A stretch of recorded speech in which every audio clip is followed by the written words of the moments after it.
কালি অসমৰ মুখ্যমন্ত্ৰীয়ে আচলতে এটা ভয়াবহ কথা কৈছে। কালি মুখ্যমন্ত্ৰীয়ে কৈছে যে যিসকল লেণ্ডলেছ, যিসকলৰ উচ্ছেদ কৰা হৈছে, সেই সকলো ভূমিহীন উচ্ছেদিত পৰিয়ালবিলাকৰ নাম আপোনাৰ ভোটাৰ তালিকাৰ পৰা কৰ্তন কৰিব। মুখ্যমন্ত্ৰী এজন মুখ্যমন্ত্ৰী, তেওঁ এডমিনিষ্ট্ৰেশ্যনৰ হেড, কিন্তু তেওঁ ইলেকশ্যন কমিশ্যনাৰৰ চিফ ইলেকশ্যন কমিশ্যনাৰ নহয়। মুখ্যমন্ত্ৰী এজন চিফ জাষ্টিচ নহয়। তেওঁ এনেকৈ সকলো সিদ্ধান্ত অকলশৰীয়াকৈ কেতিয়াও গ্ৰহণ কৰিব নোৱাৰে। এই ছিষ্টেমত তেওঁ কেৱল আৰু কেৱল বিজেপিক জয় কৰাবৰ কাৰণে 2026 চনত তেওঁলোক সংকটত পৰিছে বিজেপি।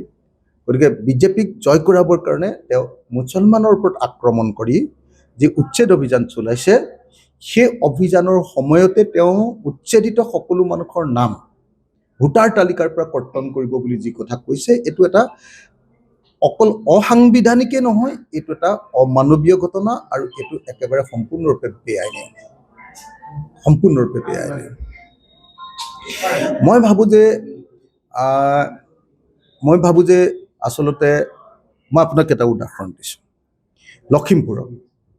লখিমপুৰত তেওঁলোকে বাংলাদেশীক উচ্ছেদ কৰিলোঁ বুলি ক'লে, তেওঁলোকে বাংলাদেশী বুলি উল্লেখ কৰা 72 ঘৰ মিয়া মানুহক উচ্ছেদ কৰিছে। কিন্তু একেটা সময়তে 60 ঘৰ তেওঁলোকে খিলঞ্জীয়াৰ চাৰ্টিফিকেট দিয়ে গৰীয়া মানুহৰ ঘৰ উচ্ছেদ কৰিছে। 4 ঘৰ আহোম মানুহৰ ঘৰ উচ্ছেদ কৰিছে। 20 ঘৰ আদিবাসী চাহ জনগোষ্ঠীৰ মানুহৰ ঘৰ লখিমপুৰত উচ্ছেদ কৰিলে। লগতে অনুসূচিত জাতিৰ এটা পৰিয়াল আৰু তালুকদাৰ লিখা এটা কলিতা পৰিয়ালক উচ্ছেদ কৰিলে।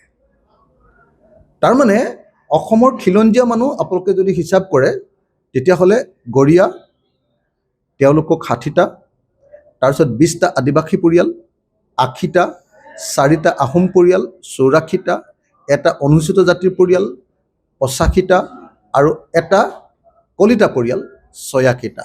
86টা পৰিয়ালক তেওঁলোকে উচ্ছেদ কৰিলে। খিলঞ্জীয়া মানুহ আৰু মিয়া বুলি কোৱা, তেওঁলোকে বাংলাদেশী বুলি কোৱা মিয়া মানুহক উচ্ছেদ কৰিলে 72টা। গতিকে আমাৰ খিলঞ্জীয়া মানুহৰ সংখ্যাই বেছি হৈ গ'ল। এতিয়া যদি ভোটাৰ তালিকাৰ পৰা উচ্ছেদিত মানুহবিলাকৰ নাম কৰ্তন কৰে, তেতিয়াহ'লে খিলঞ্জীয়াৰ নামেই বেছিকৈ কৰ্তন হ'ব।